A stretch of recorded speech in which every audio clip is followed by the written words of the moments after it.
안녕하세요. 2025년 7월 마지막 주.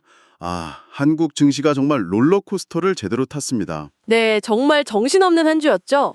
주 초반에는 막 상승 기대감이 있었는데 8월 1일 금요일에는 코스피가 3.88%, 코스닥은 4% 넘게 폭락했어요. 그야말로 검은 금요일 공포였죠. 맞습니다.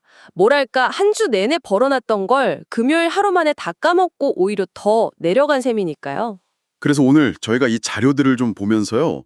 이 변동성이 도대체 왜 이렇게 극심했는지, 그리고 좀 흥미로운 현상들도 많았잖아요. 네네, 있었죠. 그런 것들을 좀 깊이 파헤쳐보면서 앞으로 시장 흐름을 읽는 데 도움이 될 만한 이야기들을 나눠보겠습니다. 좋습니다. 일단 주간 전체로 정리를 좀 해보면 코스피가 2.40% 하락했어요. 포인트로는 76포인트 넘게 빠졌고요. 꽤 많이 빠졌네요, 주간으로도. 네, 코스닥은 하락폭이 더 컸습니다.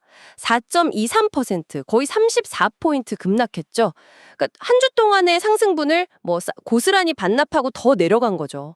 투자 심리가 정말 순식간에 얼어붙었다, 이렇게 봐야 할 것 같습니다. 근데 코스피 쪽을 보면요. 이게 참 흥미로운 건지 아니면 좀 기이하다고 해야 할지 그런 현상이 있었어요. 어떤 거죠? 자료 보니까 외국인이 주간 기준으로 1조 3천억 원 넘게 순매수를 했더라고요. 네, 맞아요. 1.3조 넘게 샀죠. 근데 지수는 2.4%나 하락했어요. 보통 외국인이 사면 지수가 좀 오르거나 버텨주잖아요. 이건 좀 이상하지 않나요? 아, 네, 정확히 보셨습니다. 그게 이번 주 코스피의 가장 큰, 미스테리 중 하나였어요. 상당히 이례적인 상황입니다. 그렇죠. 어떻게 해석해야 할까요? 였거든요. 아하, 그럼에도 불구하고 그렇죠. 그럼에도 불구하고 금요일에 기관 매도가 거의 폭탄 터지듯이 나왔어요. 마이너스 1조 700억 원.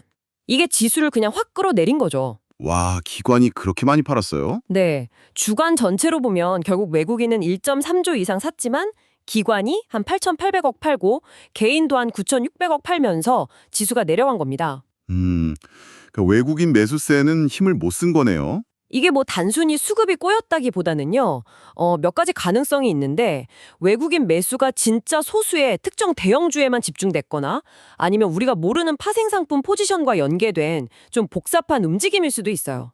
파생 쪽이랑 연관이 있을 수도 있다. 네.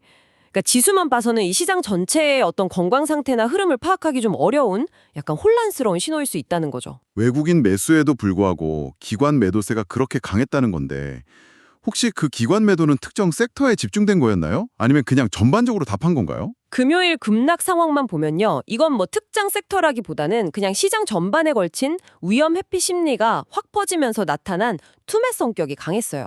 그냥 다 던진 거군요. 그렇죠. 근데 주간 단위로 외국인 매수가 특정 대형주에 쏠렸을 가능성은 여전히 커서요. 이런 불균형이 지수하고 우리가 체감하는 경기하고 좀 다르게 느껴지는 그런 괴리를 만든 요인 중 하나로 보입니다. 코스피가 그렇게 좀 복잡한 모습을 보이는 동안 코스닥은 훨씬 더 직접적으로 타격을 입었네요. 4% 넘게 빠지면서 800선까지 그냥 내줬다고요?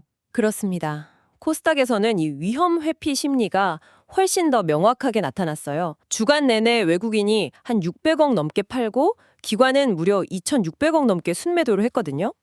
코스닥은 외국인 기관 다 팔았군요. 네, 특히 금요일에는 둘자 매도 규모를 확 키우면서 지수를 그냥 급격히 끌어내렸습니다. 그야말로. 네, 투매 장세였죠.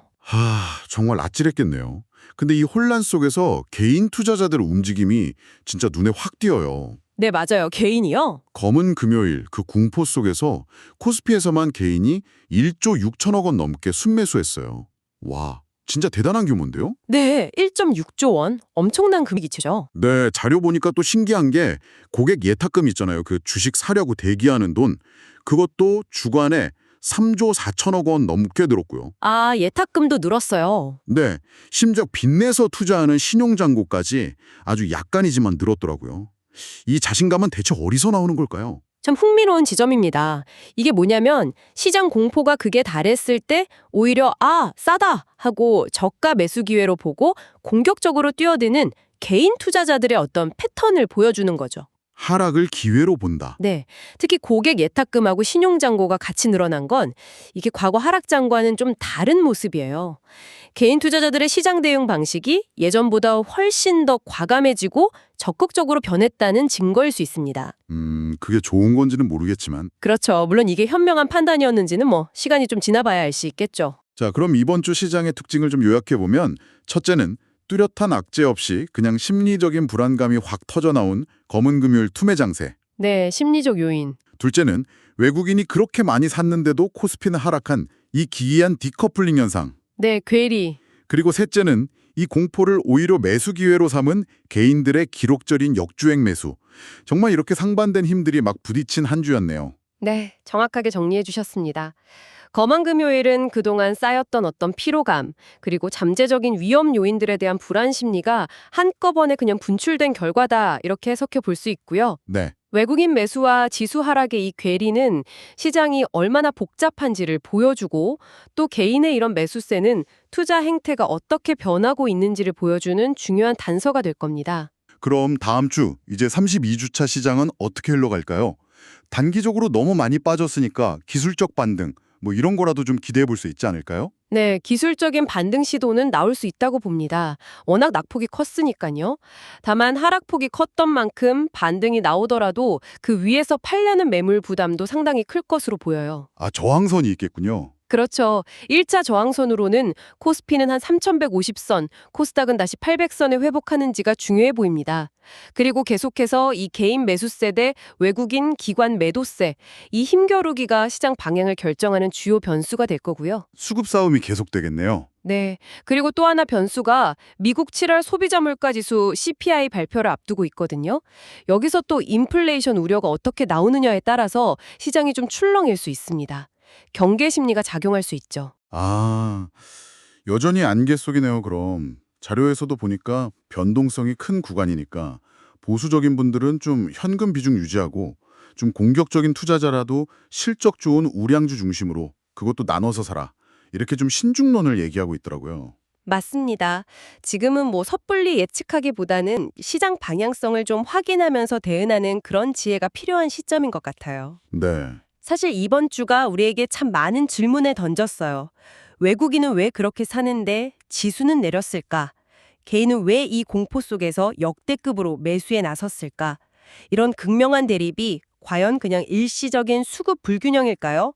아니면 뭔가 시장의 구조적인 변화 또는 더 깊은 어떤 불안 심리를 반영하는 걸까요? 여러분은 이 현상을 보면서 앞으로 시장에 대해 어떤 질문을 던져보고 싶으신가요?